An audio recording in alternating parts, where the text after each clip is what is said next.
వేణుగోపాల్ యాదవ్ గారు చెప్పండి.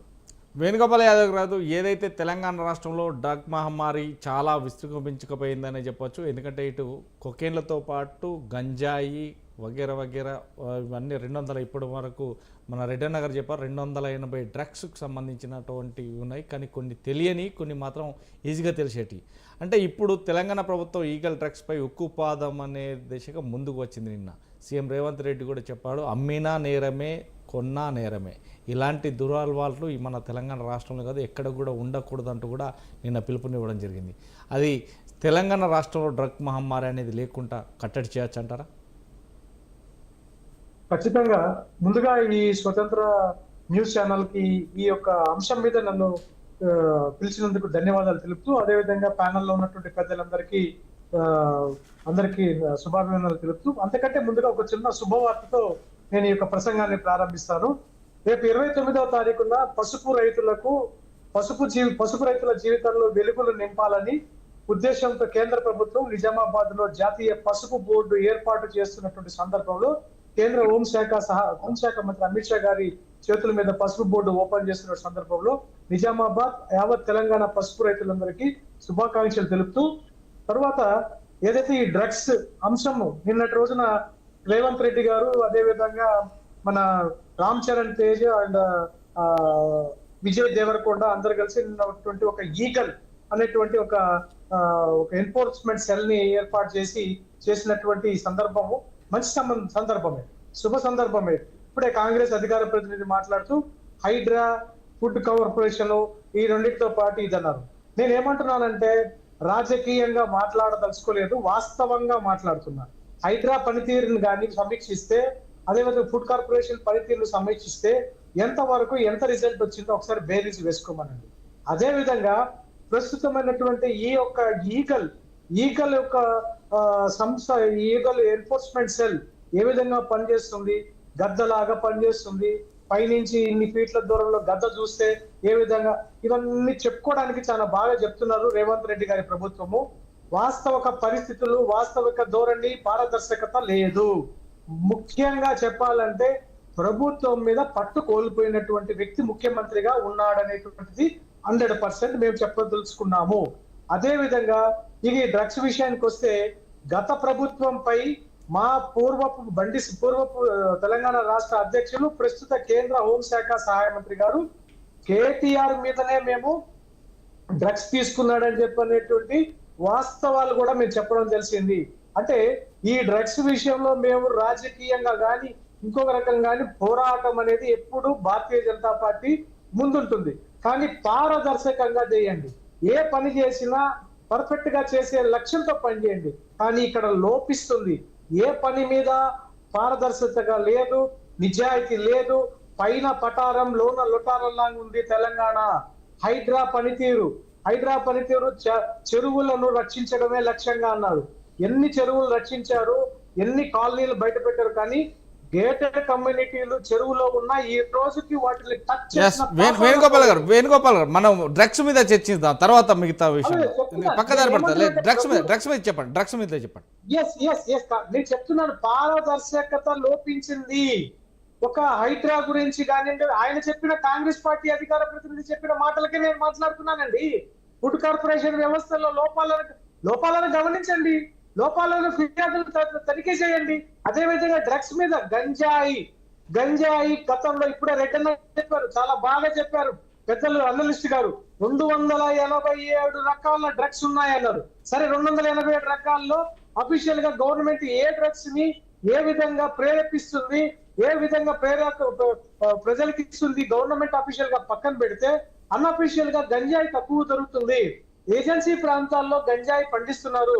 రైతులు పండిస్తున్నారా, భూస్వాములు పండిస్తున్నారా, వ్యాపారులు పండిస్తున్నారా, డ్రగ్స్ మాఫియా పండిస్తున్నా అనేటువంటి కరెక్ట్ గా లెక్క వేస్తే ముందు రైతులను కాకుండా డ్రగ్స్ మాఫియాతో ఈ యొక్క గంజాయి పండించేది ఆంధ్రప్రదేశ్ లో సంబంధించిన ఏజెన్సీ ప్రాంతాలు కానివ్వండి, ఇప్పుడు తెలంగాణలో కొన్ని జిల్లాల పేర్లు చెప్పారు, వాటికి సంబంధించిన వాటిని కట్టడి చేస్తే అసలు గంజాయి రాకుండా పోతుంది. చెక్ పోస్టులను ఖచ్చితంగా ఖచ్చితంగా చెక్ పోస్టులలో పకడ్బందీగా సెక్యూరిటీ పెడితే గంజాయి రాకుండా పోతుంది.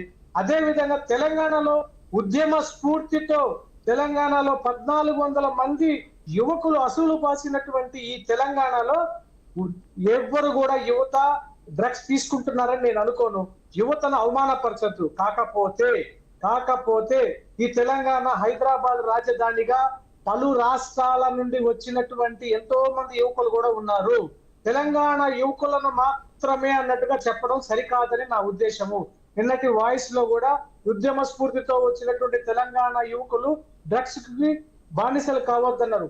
ప్రత్యేకంగా నేను విన్నవించుకుంటున్న తెలంగాణ యువత ఎప్పుడు కూడా ఈ యొక్క డ్రగ్స్ కి గంజాయికి బానిసలు కాదు, బానిస కాబోదు.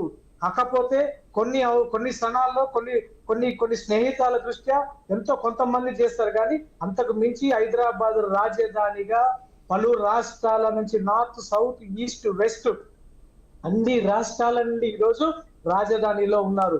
దయచేసి మీరు కట్టడి చేయాల్సింది ఇక్కడ గంజాయి తీసుకుంటున్నటువంటి యువకులను కాదు. గంజాయి ఎక్కడి నుంచి వస్తుంది? గంజాయి గాని డ్రగ్స్ గాని పగడ్బందీగా ఏ రాష్ట్రం నుంచి మన తెలంగాణ రాష్ట్రానికి హైదరాబాద్ కి చేరుకుంటుంది? పెడ్లర్స్ ప్రతి ఒక్క స్టేషన్ లో ఈ రోజు పెడ్లర్స్ తెలుసు. ప్రతి పోలీస్ కానిస్టేబుల్ కి ఒక పోలీస్ ఏరియాలో ఎంతమంది పెడ్లర్స్ ఉన్నారో కూడా తెలుసు. పెడ్లర్స్ లిస్ట్ తీయండి, కూర్చోబెట్టండి, విచారించండి, వార్నింగ్లు ఇవ్వండి. గంజాయి తీసుకొస్తే మీకు ఇన్ని సంవత్సరాలు శిక్ష పడుతుంది అని చెప్పి ఖచ్చితంగా శిక్షను అమలు చేయండి. ఇవి చేసే పద్ధతులు.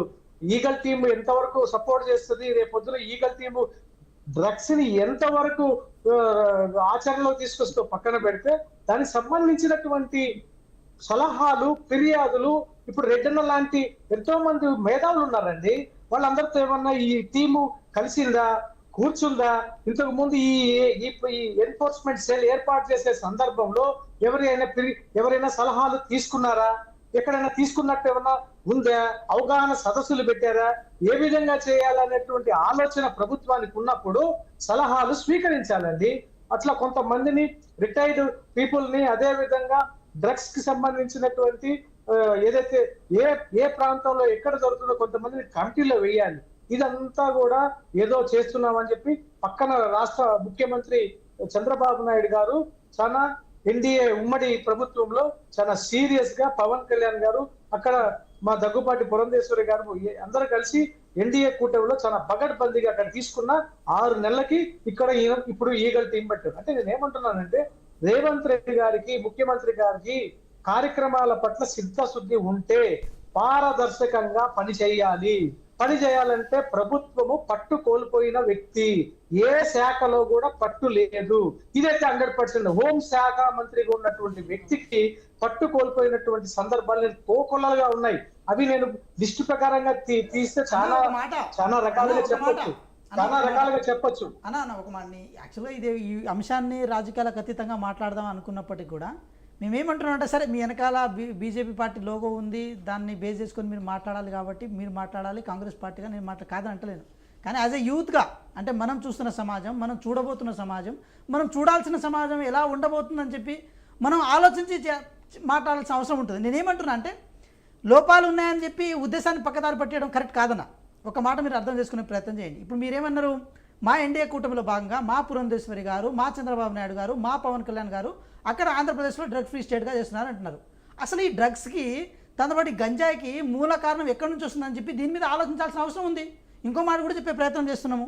ఇప్పుడు పంజాబ్ లాంటి రాష్ట్రాల్లో కానీ, ముంబై లాంటి మెట్రోపాలిటన్ సిటీస్లో కానీ ఇది ఒక మహమ్మారిగా ఉంది. సో వాటన్నిటికంటే ముందుగా అడ్వాన్స్గా గత 10 సంవత్సరాల ప్రభుత్వం దీన్ని చేయలేకపోయినా ఈ ప్రభుత్వము దీని మీద చాలా సీరియస్ కన్సర్న్తో ఉంది. ఇందాక మన పెద్ద సార్ అధికారి గారు చెప్పిన లెక్క ప్రకారం ఎవరినైతే మనం పెట్టినామో వారు కూడా, ఆ అధికారి కూడా చాలా నిజాయితీగల అధికారి అని చెప్పి, అంటే ఇలా ప్రతి విషయంలో చిత్తశుద్ధిని గవర్నమెంట్ ఏది నిరూపించుకున్నప్పటికీ కూడా మీరు మళ్ళీ దీంట్లో లోపాలు వెతకడం ఏదైతే ఉందో దీన్ని రాజకీయ కోణంలో మీరు చూస్తున్నారని మేము అనుకోవాల్సి వస్తుంది. అంటే ఒక మాట మీరు చూడండి, ఇన్ కేస్ ఒక మాట తెలంగాణ రాష్ట్రంలో ఈ గవర్నమెంట్ తీసుకున్న ఇనిషియేటివ్స్కి ఇంకా అంతకంటే గొప్పగా కనుక ఎక్కడైనా తీసుకొని ఉండుంటే ఆ సలహాలు సూచనలు మాకు ఇవ్వండి, 100% మేము దాన్ని పాటిస్తాం. దాంట్లో ఎటువంటి శశపిషలు లేవు, ఎటువంటి ఇది లేదు. మనకు అల్టిమేట్గా కావాల్సిన రాజకీయాలు ఏ రూపంలో చేసుకుంటాం, కానీ యువత వాళ్ళ భవిష్యత్తు వాళ్ళ యొక్క జీవితం మనకు ప్రధానంగా అనుకుంటాం. కాబట్టి మీరు లోపాలనే అంశాల మీద కాకుండా సలహాలు ఇచ్చే నేనేమంటున్నానంటే మీరు తీసుకున్న నిర్ణయం మంచి నిర్ణయమే.